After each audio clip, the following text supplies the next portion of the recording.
Welcome back to my channel. Dear students, already English 1 and English 2 paper completed. I also made 2 videos in English 1 and English 2. So today I will continue some important portion of history.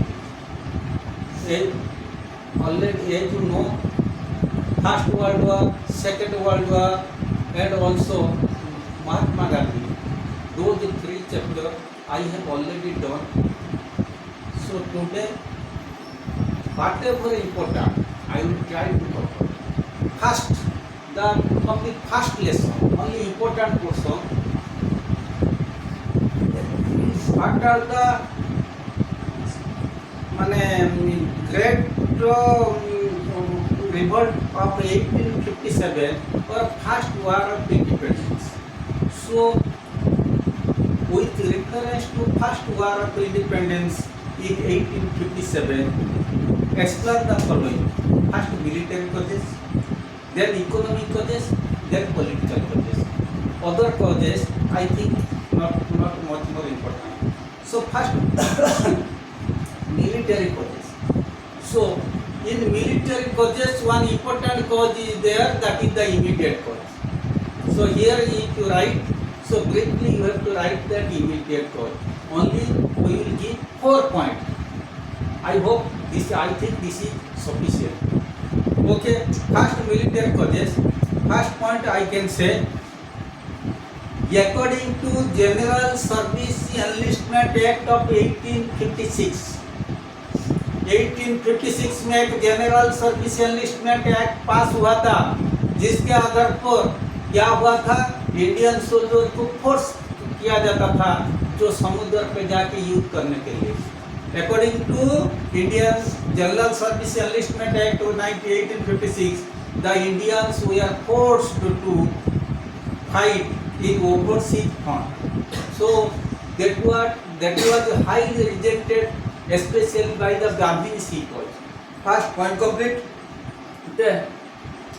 The main important cause, which is the immediate cause, the introduction of cartridge rifle, which was rumored to have been graced with the fat of cow and pig, which was rumored to be made by the fat of cow and pig.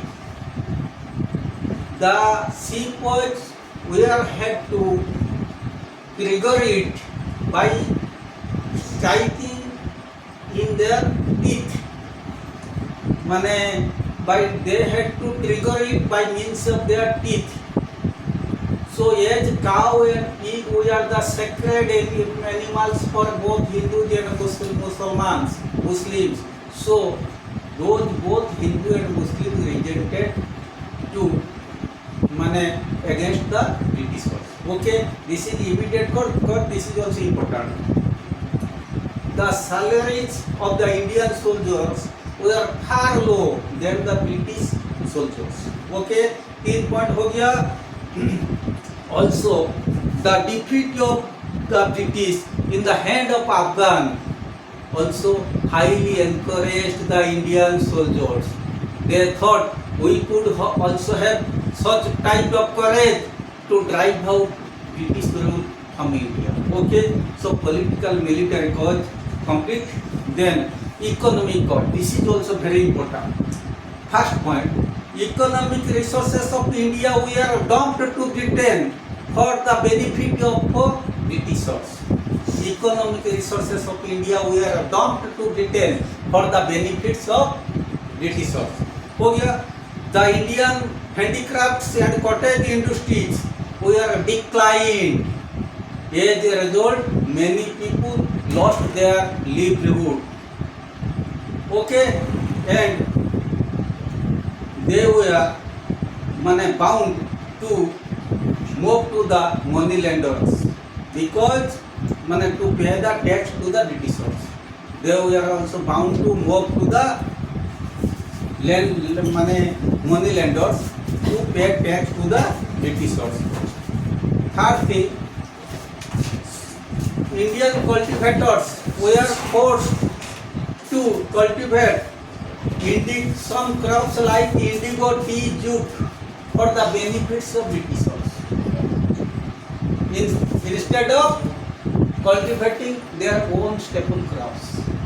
So, to compromise with the benefit of Britishers, they had to cultivate the crops like indigo, tea, jute, which ultimately resulted famine in most part of India.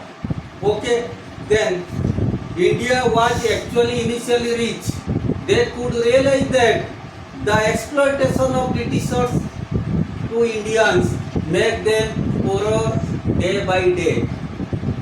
So they thought the drive of British rule from India is the only solution for the economic upliftment of the people of India. Okay, so economic causes complete, then political causes. So in political causes, the first one and major cause is the doctrine of lapse. Okay, what is doctrine of lapse? According to doctrine of lapse was a policy of annexation adopted by Lord Dalhousie, according to which if the ruler of a subordinate state had no natural heir, then his state was to lapse LAPSACD to the British Empire. तो British empire के साथ उससे मिंगिल हो जाता था, जाने के लिए वहाँ पे क्लॉजेस था. Okay, so in doctrine of lapse many states माने वी आर अफेक्टेड. सो वो आएगा नेम 2 स्टेट्स और 3 स्टेट्स व्हिच वी आर माने first doctrine of lapse Jhansi, Satara, Nagpur, SATARA and Nagpur. Okay, then second thing, by out was annexed in the pretext of misgovernance. So annexation of out. Okay. Third, the ill treatment given to Nana Sahib and Rani Lakshmibai of Jhansi. Nana Sahib was the adopted son of Bajirao, Peshwa II.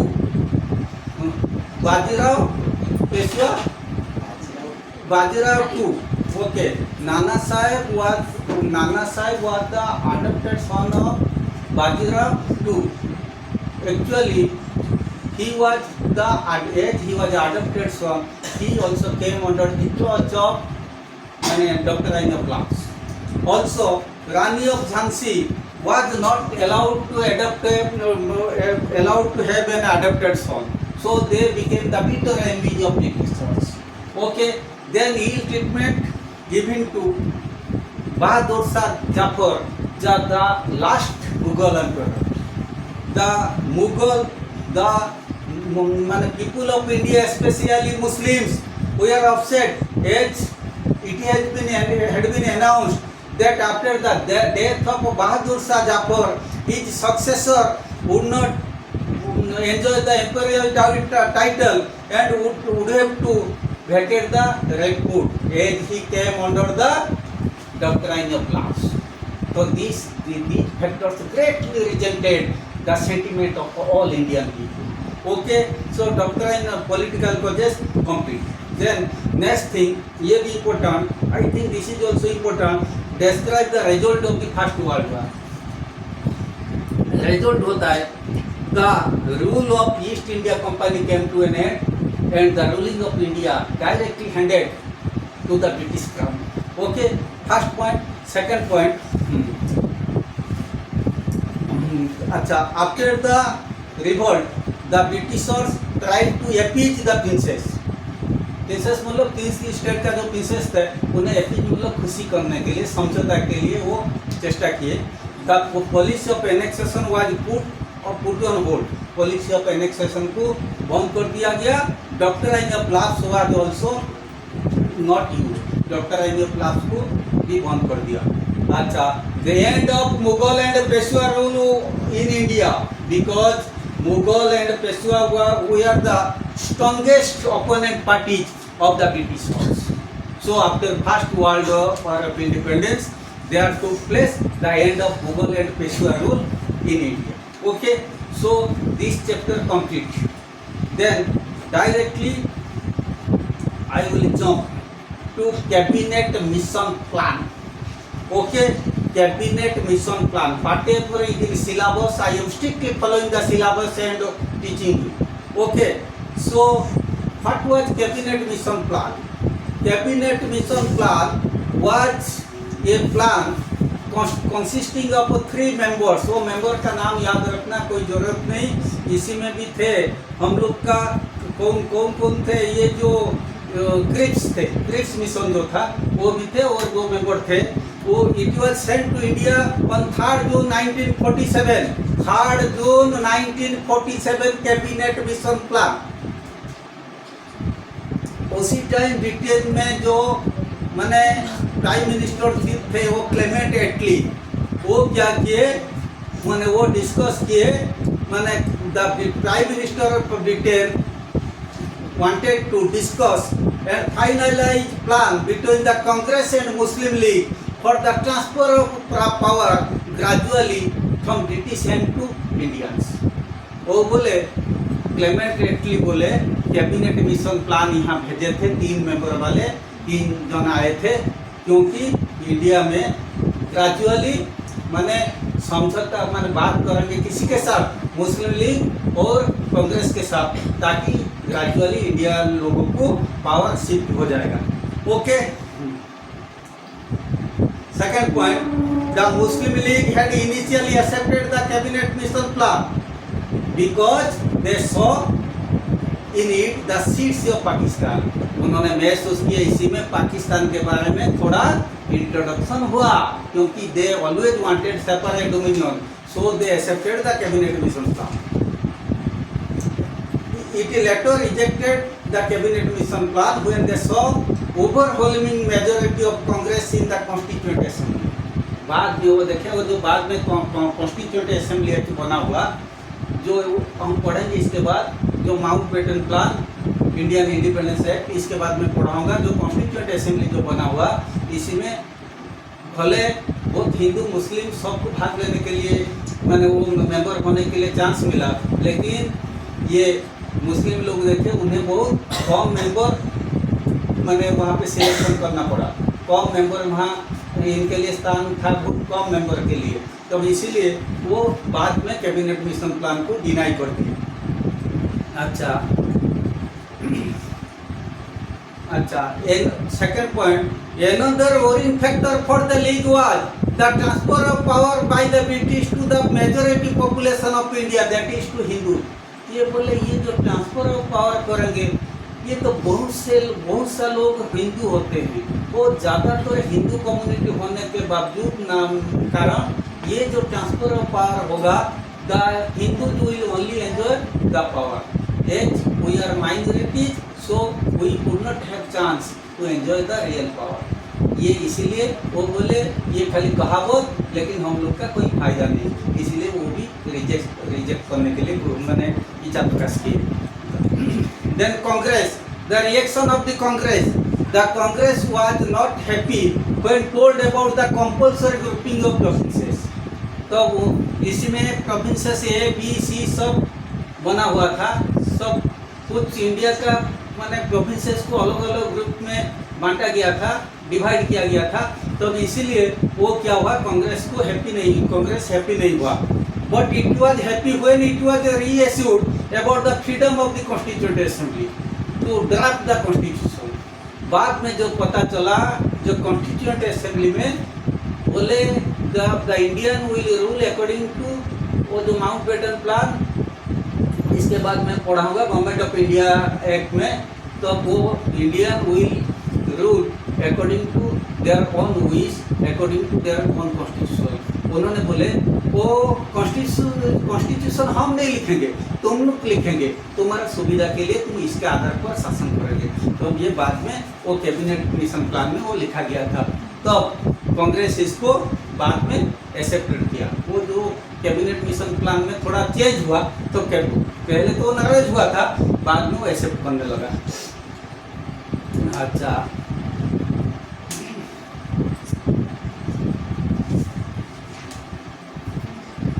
और कांग्रेस सोचा मुस्लिम, लेकिन मुस्लिम लोग सोचे थे मैंने cabinet mission plan में there is seats of division of India, लेकिन कांग्रेस सोचा there is no heats for the division of India.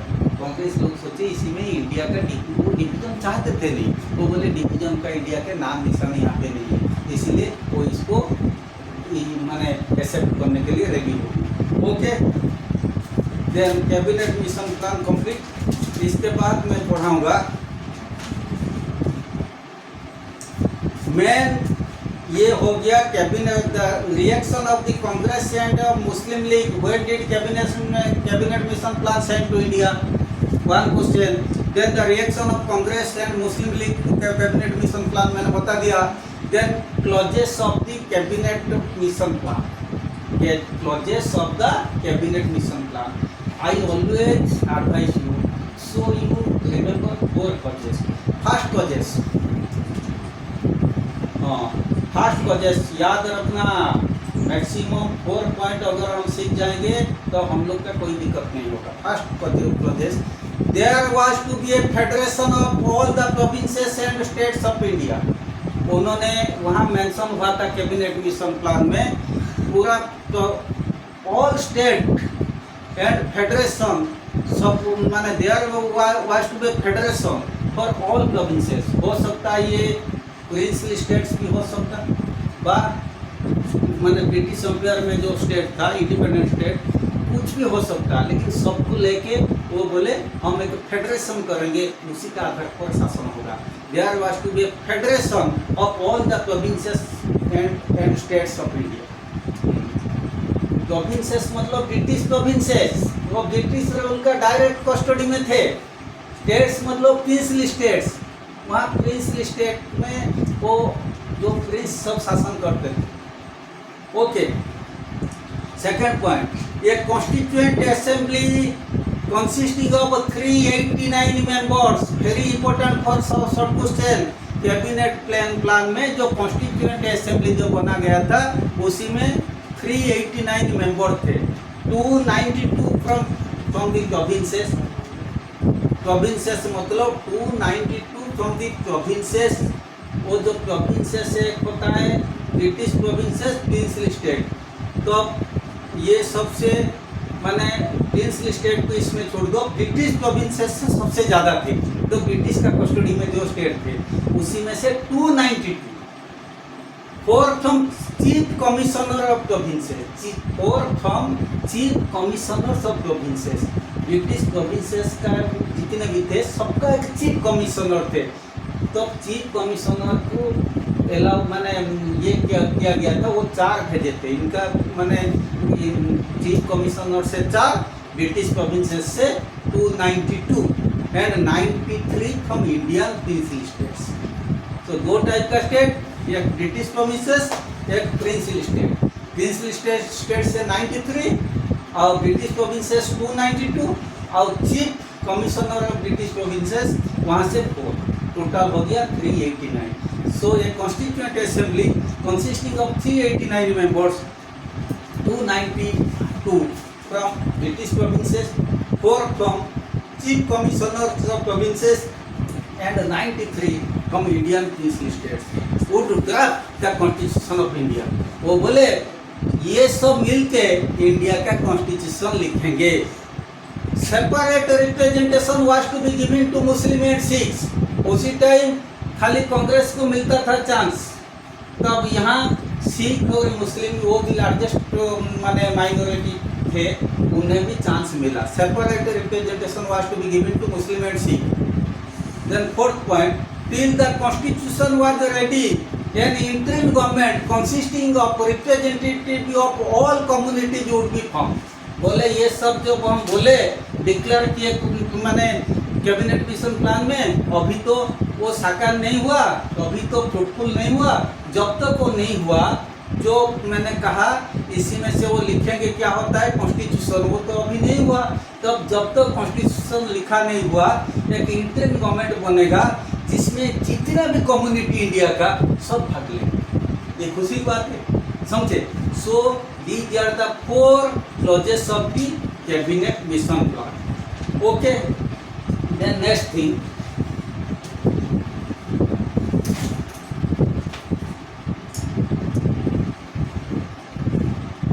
then Mountbatten Plan. Okay, and its acceptance. Okay, the Mountbatten Plan was announced on 3rd June 1947. Following were the chief provisions of Mountbatten Plan. First, देखो, the country would be divided into two dominions, India and Pakistan. क्योंकि last time में Mountbatten थे ना, तो ये बोले country जब independence मिल जाएगा दो भाग हो जाएंगे, इंडिया एंड पाकिस्तान। मैं फोर पॉइंट बताऊंगा। The provinces of Assam, Bengal and Punjab were also be divided. उसी टाइम में वो जो प्रोविंसेस हुआ था, ए बी सी ऐसे सब प्रोविंसेस हुआ था। वो कैसे, वो जो ए बी सी प्रोविंसेस हुआ था तुम्हारा, इसी में तब कुछ आसाम को ज़्यादा जनसंख्या थे, आसाम, पंजाब, जो सिंध, ये सब ये होते हैं NWAFP, north west frontier provinces. तब ये क्या हुआ, मैंने वो ये इसी में से द प्रोविंसेस आसाम, बंगाल, पंजाब ये सब को डिवाइड कर दिया। बोले इतना बड़ा स्टेट, वो मैंने जो आसाम, बंगाल, पंजाब ये सब सिंध पंजाब का था, ये सब बड़े बड़े स्टेट थे। वो बोले सुविधा के लिए, शासन के लिए हम इसको डिवाइड कर देंगे। द प्रिंसली स्टेट्स, मैंने कहा एक ब्रिटिश प्रोविंसेस, एक प्रिंसली स्टेट्स।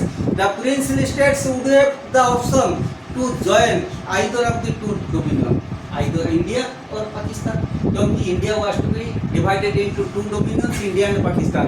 प्रिंसली स्टेट को बोले भाई तुम कोई भी प्रोविंसेस में ज्वाइन कर सके। Okay, then fourth point, last point, the transfer of power was to be formalized on 8 August 15, 1947।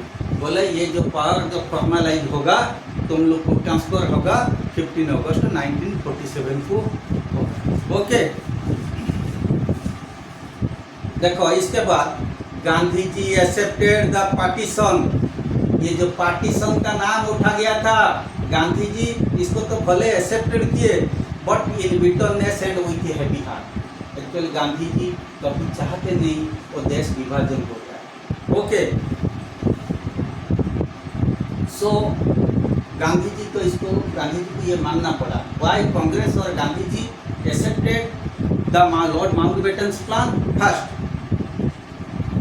First point, the large scale violence and communal riots convinced the Congress leader that there was no alternative to the partition।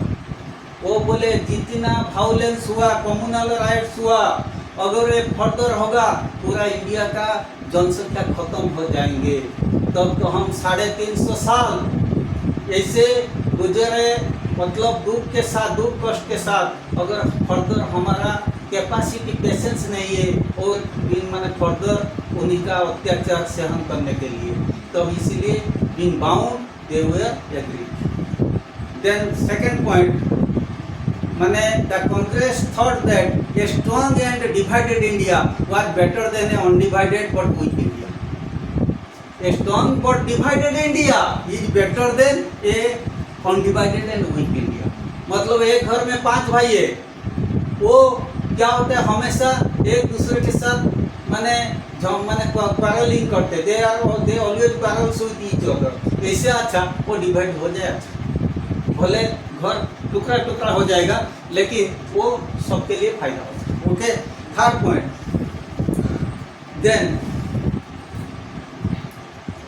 Congress leader were convinced that further delay in partition of India और transfer of power to Indians could lead to a civil war.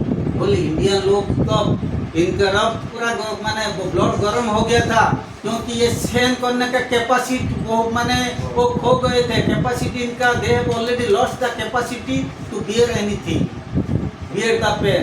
बोले अगर further हम delay करेंगे, मना करेंगे, तो India में क्या हो जाएगा, वायलेंस हो जाएगा।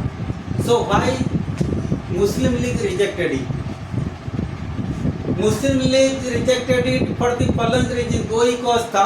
First, there was provision for a separate Muslim state that is Pakistan. देखो हर एक जगह में लिख देना provision for separate union Pakistan, जितने भी मैं पढ़ाया इनका मतलब वही था first.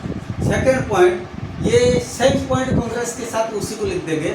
The Muslim league thought that the delaying of partition would have led to further continuation of the British rule.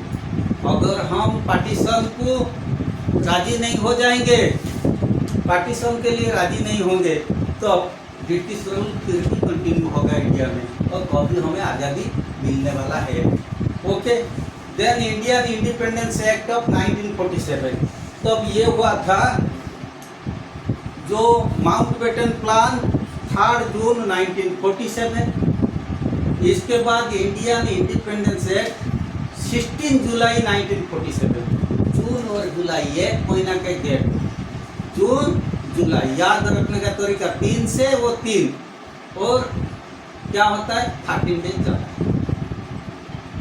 Okay, तब 16 जुलाई 1947 में हुआ था Indian Independence Act. So what are the main provisions of the Indian Independence act?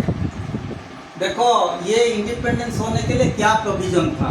First point, according to provisions of the Indian Independence Act of 1947, Point 1, two independent dominions, namely India and Pakistan, shall be set up on August 15, 1947। बोले अगस्त 15, 1947 में 2 independent provinces होगा, एक India और Pakistan. Second point, the British government was to have no control over the affairs of dominions after August 15, 1947। इनका India के internal matter में British लोग interfere नहीं करेंगे 15 अगस्त 1947 के बाद। And the power would transfer to both the assemblies of India and Pakistan। बोले अपना इनका जो असेंबली होगा वो अपने असेंबली के अनुसार वो शासन करेंगे, हम इंटरफेयर नहीं करेंगे। The office of the viceroy was to be vacated and replaced by a separate governor general। हम लोग का जो लास्ट गवर्नर जनरल थे इंडिपेंडेंस के बाद लॉर्ड माउंटबेटन, ये भी है। तो last governor general of India after independence Lord Mountbatten. बोले वाइसरॉय के जगह में, वाइसरॉय को बोला जाता था बड़लाट, इनके जगह में कौन रहेंगे, माने governor general. Okay, the constituent assembly of both the dominion would frame their respective constitution. बोले हम जो बहुत सारे कम्युनिटी एक कॉन्स्टिट्यूएंट असेंबली बना रहे थे, ये बात अभी नहीं चलेगा।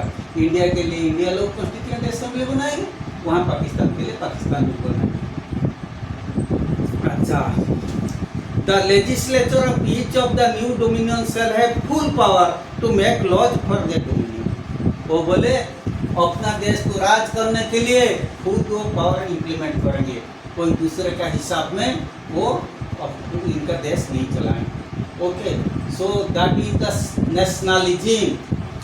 मतलब ये नेशनलिज्म मतलब अपना देश को मैंने to love for life one's one country, one's own country. Okay, ये हो गया। तो अब मैंने बोल दिया Indian Independence Act. So these are the provision of Indian Independence Act. So whatever important I am just teaching. ये होने के बाद मैं अभी पढ़ाऊँगा कुछ चीज़ होता है, जैसे देखो जवान ये सुभाष चंद्र बोस लास्ट टाइम आया था, इसलिए हम नहीं पढ़ेंगे अभी। ये फासिज्म, नाजीज्म, इसका जो सिमिलरिटी, ये सब चीज़ आया था, बहुत कम सिलेबस ये आया था, इसमें इसको हम पढ़ाएंगे नहीं अब। और इसके बाद ये आया था, तब इसके बाद first world war, second world war, Mahatma Gandhi. I have already left video. So now we will do one thing, that is non align movement. Okay, so non align movement मतलब, अलाइन मतलब एक लाइन में जुड़ के रहना, नॉन अलाइन मतलब separate हो जाना। सो नॉन अलाइन मूवमेंट मतलब एक्चुअली वो क्या, इसका मतलब होता है after independence, after nascent freedom, after getting nascent freedom, जो सेकेंड वर्ल्ड वॉर के बाद बहुत सा देश को फ्रीडम मिल गया, द फ्रीडम मिलने के बाद they did not want to interfere in any of the treaty और any of the power block, because second world war के बाद पूरा वर्ल्ड दो पावर ब्लॉक में हुआ, तो डिवाइड हो गया था, एक अमेरिकन ब्लॉक एक रशियन ब्लॉक। वो बोले हम किसी ब्लॉक में भाग नहीं लेंगे, तो इसीलिए हम कम्युनिटी बनाएंगे, क्योंकि हम सारे देश जो जिन्हें नया फ्रीडम मिला, हम एक कम्युनिटी बनाएंगे। उससे कहा जाता है नॉन अलाइन मूवमेंट, जिसमें हमारा पंडित जवाहरलाल नेहरू वो लीडिंग रोल लिए। सो एक चीज होता है माने नॉन अलाइनमेंट मूवमेंट, वो are the main architect of NAM लिखने पर कैपिटल एन, अगर ऐसे लिखेंगे non align capital N, non hyphen aligned then movement. Okay, who are the chief architect of NAM? Very important question. Pandit Jawaharlal Nehru from India. Marshal Joseph Groz Tito, Groz नहीं Groz, GROZD, सब capital, marshal MARSHALL, marshal Joseph Groz Tito TITU। Okay, Yugoslavia YOGOSLAVIA। Then Gamal Abdul Nasir, इसका spelling भी बोल देता हूँ, GAML Gamal Abdul, ABDUL नहीं ABDEL, सब पहला letter capital, Gamal Abdul Nasser capital NASSER committee. So those three are the chief architect of NAM, ये याद रखना। So what is the meaning of NAM or non-alignment movement? Non-alignment movement refers to the international policy of a sovereign state. Sovereign state बोलो अखंडता, मतलब हमारे जगह के ऊपर किसी का अधिकार नहीं है। ओके, क्योंकि हमें इंडिपेंडेंस मिला है, हम एंजॉय करेंगे, तो हम कोई दूसरे को यहाँ एंटर करने नहीं देंगे। So non-alignment movement refers to the international policy of a sovereign state on the basis of which it does not ally itself with any of the power block। बोले सेकेंड वर्ल्ड वॉर के बाद जो world दो भाग हो गया, दो power block हो गया, हमें तो आज़ादी मिला, हम अपनी सोवरेन को रक्षा करेंगे, हम किसी पावर ब्लॉक में मिलेंगे नहीं। ओके, इसीलिए वो एक समझौता किए कुछ देश, जिससे कहा जाता है non alignment movement. Main features of the non alignment movement जो सिलेबस में है, I am only teaching this thing. Point 1, it opposes military alliances, sure? अच्छा, then it uphold the rights of all people for freedom and justice, it upholds the right of all people for freedom and justice. Third point, it advocates sovereign equality of all states. It advocates sovereign equality of all states. Okay? So 3 point या 4 point मैंने detect करूँगा, ये 3 point इसलिए मैंने दो बार मैंने repeat किया। Then factors responsible for non-alignment movement. First point, the newly independent countries of Asia and Africa realized that allying with any of the power blocks would endanger world peace। बोले अगर हम दो power block जो बने हुए, अगर इनके साथ हम शामिल हो जाए, ये पूरा फिर खतरनाक स्थिति आ जा सकता, इसीलिए हम कोई भी पावर ब्लॉक में भाग नहीं लेंगे। Second point, they wanted to enjoy their newly acquired freedom. बोले हमें तो आज़ादी मिला, हमारे फ्रीडम को हम एंजॉय करेंगे, हम किसके साथ क्यों मिलेंगे, जो मैंने पावर ब्लॉक के साथ। Third point, they wanted to solve their problem without outside interference. हमारा घर का झमेला हम समाधान करेंगे, दूसरे को इंटरफियर करने नहीं देंगे। Fourth point, they wanted to promote goodwill and cooperation among the nations of Asia and Africa. बोले हम जो नए जो आज़ादी मिला जो देश को, जो हिंसा का माध्यम फॉलो नहीं करते, उसी देश के साथ हम रिश्ता मजबूत रखेंगे। Okay, then what are the principles और objectives of NAM? Very important, those things are in syllabus, I am teaching to those things, और रिमाइंड इट। ऑब्जेक्टिव्स और principle of NAM, First point, to keep away from superpower blocks and to protect and preserve their independence. To keep away from superpower blocks and to protect and preserve their independence. First point, to eliminate all the causes which could lead to war. जो war, the causes which lead to war, that should be eliminated. To advocate sovereign equality to all states. सबका जीने का अधिकार होता है sovereign equality के साथ। तब हम किसी का ऊपर अननेसेसरी इंटरफेयर किसी देश में नहीं करना चाहिए। Fourth point, to protect the nascent freedom of the new born nations of Asia and Africa. बोले नेसेंट फ्रीडम, जो नेसेंट गैस होते हैं क्लोरीन, ऑक्सीजन, ओके, वो जो NaCN, बोले हम जो नया नया नेशन बोलो नया आज़ादी मिले उसी को हम रक्षा करेंगे। To oppose colonialism, imperialism and racial discrimination. Colonialism, imperialism and racial discrimination, ये जाति का बीच में कोई भेदभाव नहीं करने देंगे। ओके, और भी पॉइंट में एक दो बोल देता हूँ। To encourage friendly relationship among countries. Okay, अच्छा, ये सब 6-7 पॉइंट बोल दिया, 3-4 पॉइंट इसी में से याद रखना। और I am anticipating this question, the role of Jawaharlal Nehru in NAM. This is very important question. I think it came in 2014, then after it didn't come. So hoping this question might be come in your exam. So be careful. So role of Pandit Jawaharlal Nehru in NAM. First point, Pandit Nehru was the founder member of NAM at Belgrade in 1961. Pandit Nehru was the founder member of the NAM at Belgrade in 1961. 1961 में एक वहाँ पे एक conference हुआ था, वो नाम non alignment movement के लिए, तो उसी में Pandit Jawaharlal Nehru founder member. Second point, he strengthened the hands of NAM and laid a firm foundation before he died. He strengthened the hands of NAM and laid a firm foundation before he died. तो मैंने गुजरने से पहले वो नाम को पूरा मजबूत करके चले गए। Third point, it was he who made NAM as the sitting force in the world policies. It was who made NAM as the sitting force in world policies. पूरा दुनिया का जो पॉलिसी होते हैं इसी में सिटिंग फोर्स होता है नाम। शांति अहिंसा बजाय रखना, सबका धर्म होना चाहिए, वो दुनिया में सब कंट्री को महसूस होने लगा। ओके, थर्ड पॉइंट हो गया।